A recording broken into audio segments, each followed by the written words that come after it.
Hello! എല്ലാവർക്കും സുഖാണല്ലോ അല്ലേ? നമുക്കിന്ന് ചോറിനും ചപ്പാത്തിക്കും ഒക്കെ ഒപ്പം കഴിക്കാൻ പറ്റിയ നല്ല അടിപൊളി ഒരു പരിപ്പ് കറി എങ്ങനെയാണ് ഉണ്ടാക്കുന്നതെന്ന് നോക്കാം. അധികം സമയമൊന്നും വേണ്ട കേട്ടോ. ഉണ്ടാക്കാൻ അറിഞ്ഞൂടാത്തവർക്ക് പോലും ഈ ഒരു കുക്കറിൽ രണ്ടേ രണ്ട് വിസിൽ കേൾപ്പിച്ചെടുത്താൽ നമ്മുടെ കറി റെഡിയായി കിട്ടും കേട്ടോ. അപ്പം അതിനായിട്ടേ ഞാൻ തോരൻ പരിപ്പ് കഴുകി വൃത്തിയാക്കി നമ്മുടെ കുക്കറിലേക്ക് അങ്ങ് ഇട്ട് കൊടുത്തിട്ടുണ്ട് കേട്ടോ. ഇനി അതിൻ്റെ കൂടെ തന്നെ ഒരു 8 ചെറിയ ഉള്ളി ഇട്ട് കൊടുക്കുന്നുണ്ട്. അതിൻ്റെ കൂടെ തന്നെ ഒരു 3, 4 അല്ലി വെളുത്തുള്ളി ഇട്ട് കൊടുക്കുക കേട്ടോ. അപ്പോൾ എൻ്റെത് ചെറിയ വെളുത്തുള്ളി ആയതുകൊണ്ടാണ് ഞാനൊരു 4, 5 ഇട്ടത്. വലുതാണെങ്കിൽ 3, 4 ഒക്കെ മതിയാവും. പിന്നെ ഒരു വലിയ തക്കാളി അരിഞ്ഞത് ഇട്ട് കൊടുക്കുന്നുണ്ട്. പിന്നെ നമുക്ക് എരിവിന് ആവശ്യത്തിന് പച്ചമുളക് ഇട്ട് കൊടുക്കാം. ഞാൻ 2 ഇട്ട് കൊടുത്തിട്ടുള്ളത്. നിങ്ങൾക്ക് എരിവ് കൂടുതൽ വേണമെന്നുണ്ടെങ്കിൽ 3, 4 ഒക്കെ ചേർത്ത് കൊടുക്കാവുന്നതാണ് കേട്ടോ. പിന്നെ അതിലേക്ക് 1/2 ടീസ്പൂൺ മഞ്ഞൾപ്പൊടി ഇട്ട് കൊടുക്കാം. പിന്നെ അതിൻ്റെ കൂടെ തന്നെ പാകത്തിനുള്ള ഉപ്പും കൂടി ഇട്ട് കൊടുക്കുന്നുണ്ട് കേട്ടോ. പിന്നെ ഞാൻ ഇതിലേക്ക് ചേർത്ത് കൊടുക്കുന്നത് 1 ടീസ്പൂണോളം നെയ്യാണ് കേട്ടോ. അപ്പോൾ ഈ നെയ്യ് തന്നെ വേണമെന്നില്ല. നെയ്യ് ചേർക്കുമ്പോൾ ഒരു പ്രത്യേക മണവും ടേസ്റ്റൊക്കെ ഉണ്ടാവും.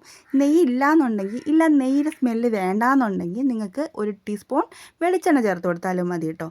ഇനി നമുക്കിതൊന്ന് വെന്ത് കിട്ടാൻ ആവശ്യത്തിനുള്ള വെള്ളവും കൂടി ഒഴിച്ചിട്ട് നമുക്കിതൊന്ന് വേവിച്ചെടുക്കാം.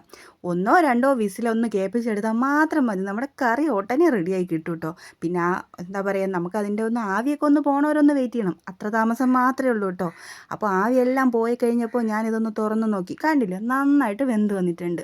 ഇത്രയേ ഉള്ളൂ. ഇതൊന്ന് മിക്സ് ചെയ്ത് കൊടുത്ത് ഇതിൽ ഉപ്പില്ലെങ്കിൽ ഉപ്പ് നമ്മൾ നേരത്തെ ചേർത്ത് കൊടുത്തു. കുറവാണെന്ന് തോന്നുകയാണെങ്കിൽ കുറച്ചുകൂടെ ഒന്ന് ചേർത്ത് കൊടുത്തതിന് ശേഷം നമുക്കിതൊന്ന് മാറ്റി വയ്ക്കാം. ഇനി നമുക്കിതിലേക്ക് ഒരു താളിപ്പിൻ്റെ ആവശ്യം മാത്രമേ ഉള്ളൂ കേട്ടോ. അതിനായിട്ട് ഞാനിവിടെ ഒരു ചീനിച്ചട്ടി ചൂടാക്കാൻ വെച്ചിട്ടുണ്ടായിരുന്നു. അതൊന്ന് ചൂടായി വന്നപ്പോൾ അതിലേക്ക് 1 ടേബിൾ സ്പൂൺ വെളിച്ചെണ്ണ ഒഴിച്ച് കൊടുത്തിട്ടുണ്ടേ. വെളിച്ചെണ്ണ ഒന്ന് ചൂടായി വന്നപ്പോൾ അതിലേക്ക് 1/2 ടീസ്പൂൺ കടുക് ഇട്ട് കൊടുത്തു. ഇനി കടുകെല്ലാം ഒന്ന് സടപടയെ പൊട്ടിക്കഴിയുമ്പോൾ നമുക്കതിലേക്ക് വട്ടത്തിൽ അരിഞ്ഞ് വെച്ചിരിക്കുന്ന ചെറിയുള്ളി കൂടി ഇട്ട് നന്നായിട്ടൊന്ന് ഇളക്കി മൂപ്പിച്ചെടുക്കാം.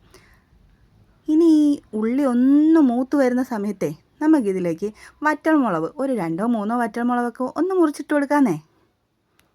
പിന്നെ നമുക്ക് വേണ്ടത് ഒരു തണ്ട് കറിവേപ്പിലയും കൂടിയാണ് കേട്ടോ. അതും കൂടി ഇട്ട് കൊടുത്ത് നമുക്കിത് നന്നായിട്ട് മിക്സ് ചെയ്തെടുക്കാം. അപ്പോഴേ എൻ്റെ ചാനൽ ആദ്യമായിട്ട് കാണുന്നവരുണ്ടോ? അങ്ങനെ ഉണ്ടെങ്കിൽ ഇഷ്ടപ്പെടുകയാണെങ്കിൽ ഒന്ന് ലൈക്ക് ചെയ്യാനും സബ്സ്ക്രൈബ് ചെയ്യാനൊന്നും മറക്കരുത് കേട്ടോ. എളുപ്പമുള്ള പാചകമല്ലേ ഞാൻ പറഞ്ഞു തരുന്നത്. വളരെ പെട്ടെന്ന് ഉണ്ടാക്കാൻ പറ്റുന്ന ഈസി റെസിപ്പീസ്. ഇഷ്ടപ്പെടുകയാണെങ്കിൽ മറക്കാതെ സബ്സ്ക്രൈബ് ചെയ്യണം കേട്ടോ.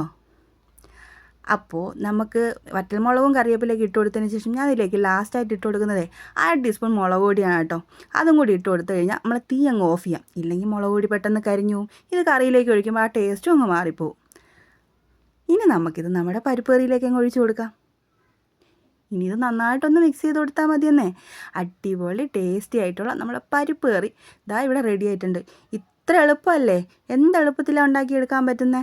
അപ്പോൾ ഇതുവരെ ഇങ്ങനെ ഉണ്ടാക്കി നോക്കിയിട്ടില്ലാത്തവരുണ്ടെങ്കിൽ ഇനി ഇത് ഒരു പ്രാവശ്യം ഉണ്ടാക്കി നോക്കണം കേട്ടോ. കറികളൊന്നും ഉണ്ടാക്കാൻ അറിഞ്ഞൂടാത്തവർക്ക് പോലും വളരെ ഈസി ആയിട്ട് 5 മിനിറ്റ് കൊണ്ട് തന്നെ ഉണ്ടാക്കിയെടുക്കാൻ പറ്റുന്ന ഒരു റെസിപ്പി അല്ലേ. അപ്പോൾ എന്തെങ്കിലും അഭിപ്രായം ഉണ്ടെങ്കിൽ പറയാൻ മറക്കരുത് കേട്ടോ. അപ്പോൾ ഓക്കേ.